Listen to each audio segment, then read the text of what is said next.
આપણે પ્રવીણાબેન બેબી કંઈક બોલશે તો સાંભળશું, શાંતિથી સાંભળશું. પ્રવીણા રમેશ પરમાર.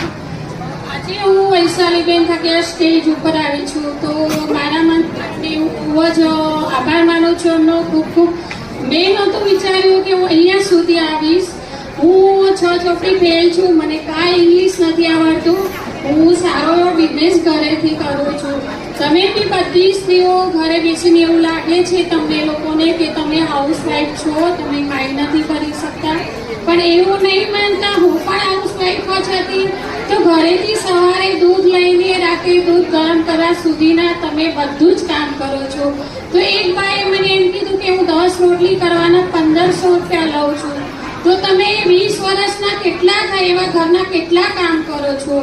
તો તમે 1 મહિનાની સેલેરી ગણો તો 50,000 થાય. એવા હું 22 વર્ષથી ઘરનું કામ કરું છું. તો તમે વિચાર કરો તો 22 વર્ષના કેટલા લાખ રૂપિયા થયા.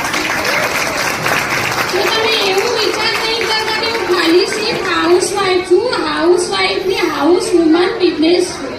એવી રીતના બધી સ્ત્રીને વિચાર કરી અને ઘરનું કામ કરવાનું. બધા આપણા લુહાર બહેનો ભાઈઓ મને મોસ્ટ ઓફલી ઓળખતા જ હશે.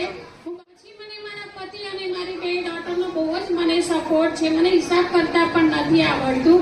મારી 2 ડોટર અને એક કહેવત છે ને કે સ્ત્રીની એક પુરુષની પાછળ સ્ત્રીનો હાથ છે, પણ મારી પાછળ એક પુરુષ મતલબ મારા પતિનો બહુ મને સાહ અને સરકાર મતલબ સહાય છે કે મને પૂરો મદદ કરે છે અને મને બિઝનેસ કરવાની આઝાદી આપે.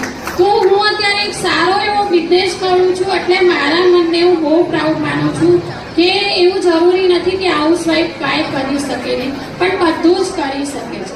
થેન્ક યુ મને સાંભળવા માટે ખૂબ ખૂબ.